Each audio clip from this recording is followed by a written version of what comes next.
Hey guys, welcome to Sippin' and Spillin'. Sid here, coming to you live from the goat pen, and I guess technically the dog pen too. We got a little sneak peek for you today. Spill the beans a little bit. That is Buck. He is not my goat. He's not my goat. He is my friend Jen's goat. Um, he's on loan. I borrowed a goat. He is an intact buck, Nigerian dwarf, and he used to share a pen with Caroline and Anne and Dan. Now, you may remember Anne and Dan were Caroline, or they are still Caroline's first kids that she had successfully from our boar buck, Neil Diamond. We sold Neil Diamond before we moved, but Caroline, when we were in the process of moving, Caroline, Anne, and Dan went and stayed with Jen and Will while we were coming here and building the fence stuff and doing all that and getting situated and coming out here and all that. So anyway, but they had goats too. So their goat, Buck, actually had kids with Caroline while she was staying with them. And they are really tiny goats, which is kind of funny because they're tinier than you'd think they would be. They're even smaller than a normal Nigerian dwarf, which is odd. But they would be the perfect size to like roast a whole goat. So the plan is to, because Mike doesn't want to have any bucks on the property long term other than me borrowing this guy.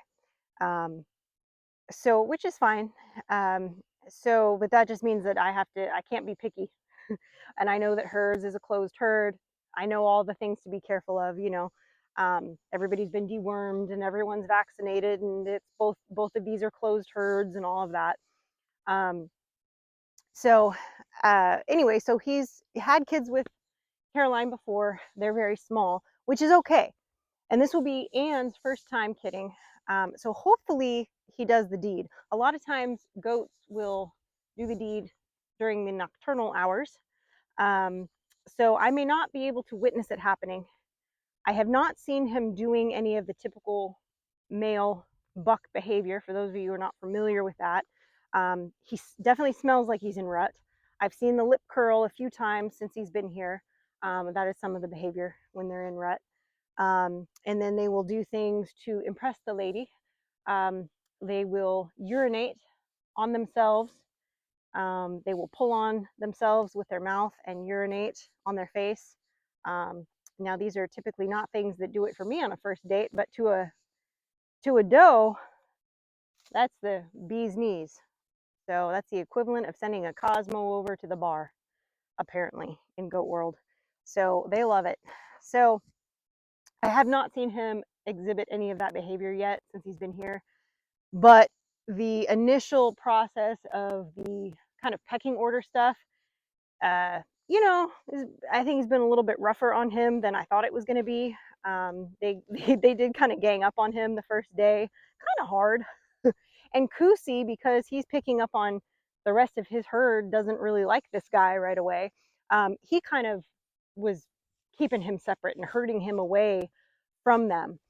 So I had to kind of intervene, worked with them a lot today on kind of integrating him more, getting them to eat together, working with Kusi to understand that no, this is part of your flock. You will protect him too. He is not to be separated from them, anyway. So we did some of that today. And in fact, I was just out here filming some for a video that'll be out later this week, and about getting Buck here, and another little surprise that's over there that you may have seen in the background of this video. And if you remember on 3 Mississippi, you definitely saw it already. Our newest member to the family, but I won't spill that bean just yet. But he he's been good. He's been working real hard with his training, with Kusi's training, and I think that today I've seen a big improvement after working with him again today and getting him to understand that we We don't need to herd Buck, and we don't need to keep him away from the goats. In fact, we want the opposite. You know, and of course, I didn't have this actual conversation with him. We did this in terms of his training words and what I wanted him to do in relationship to Buck, and he seemed to pick up what I was putting down, which was good. So I was happy about that. Because you know, sometimes, I mean, he's still a puppy. He's 8 months old. So, you know, there's things that they pick up right away, and then there's things that, especially with this breed, that they are a little more headstrong, and sometimes they don't want to do things right away when you tell them, and it takes a while for them to really, you know, for it to kind of sink in, you know, which is okay too. I mean, that's one of the reasons that you want this dog to be guarding your livestock, is that they do think for themselves. They do decide that this is a threat and I need to protect. And you want that behavior to a point. They also have to understand that when I'm the one bringing in something new to the flock, that, oh, this is part of the flock now, I need to adjust my behavior and protect this and not attack it. So, um, so that's, you know, that's just part of that whole thing. But he's learning, and that's good, because, you know, before too much longer, we'll be getting sheep, and he'll need to learn to protect them as well. So, you know, all of these things are things that he's going to be learning. Speak of the devil. What's up, handsome? Hi. Sit. Good boy. Good. Sit. That's a good sit. You say hi, everybody. Say hi, Coos. Yeah, he's a good boy. But yeah, I mean, it's one of those things where, you know, it takes time, and it takes patience, and it takes time and patience. It's basically what it takes. But he's coming along, and I'm proud of him. So, did you just nibble my butt? Why would you do that? But he is a love, and he does want to please me. I have noticed that he definitely wants to please me. Um, but he's really good. He's been, you know, Buck's been kind of sleeping off by himself, and normally he would sleep with the 3 goats, but he's been kind of parked himself in the middle between the Buck and my 3 goats at night to sleep. So that shows me that he's aware, he's paying attention, he's, you know, he's doing what he's supposed to do. So that's good. That's good. You know, he's learning. Um, you know, everything is a learning curve for these guys, but they're wonderful. They're wonderful dogs, and they're good little protectors. Not so little.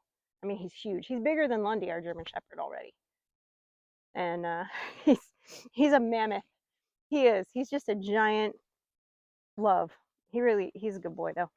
But anyway, so that's it, guys. I mean, hopefully Buck gets the job done. I'm really hopeful. Really hopeful. We are going to be working on another project. We don't have any cameras up on the livestock, which has been something I've been wanting to do since day one. We have trail cams up, but we don't have any livestock cams up. So pretty soon here, within the next few days, next week or so, we will be installing several different cameras so that I can monitor the livestock situation, and just have a little bit more sense of what's going on and security in that sense, which I'm excited about, because to me that's something that's been lacking in our protection program. So I'm excited to get those in and installed and up and running for a couple of reasons. Potentially be able to catch Buck and the girls, confirm the deed, which would be nice. And also to see if there's anything that's been stalking the fence line. You know, Mike, if you guys watched this last week's video, you know, Mike mowed down this whole side of this pasture right here, and this was all tall sage grass like it is back there. And I had actually found, we had lost a few birds, Rico, and Freebird, if you guys remember, that were just out in the yard, and they were roosting over here on the other side of the goat pen. they somehow got drugged through here. And this happened before he was sleeping out in the pen at night. It was literally the week before I started letting him sleep out that I felt like he was big enough and whatever. And honestly, I probably could have let him out a little bit sooner than that, but I guess I was being a little overprotective of him after losing Nash. But he's been fine, you know, out here on his own, and he's been learning to bark at things and keeping things at bay ever since. And I haven't lost a single bird or anything since I've been leaving him out at night. So that's good.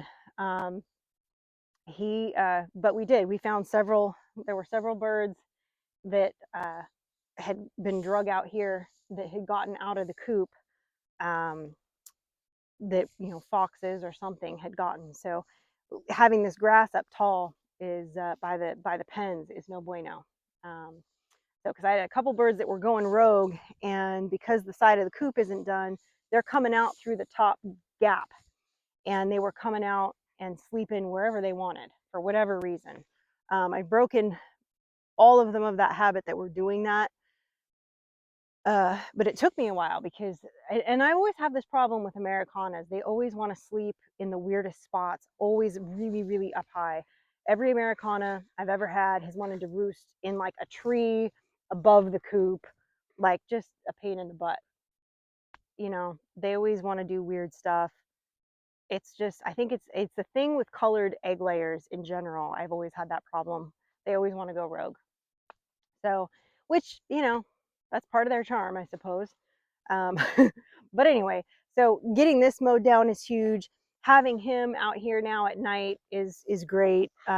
He doesn't look like much of a fierce protector at the moment, but I assure you he is. So he's a good boy. Yeah, that's the bus. He hears the bus backing up. He knows that means Frankie's home.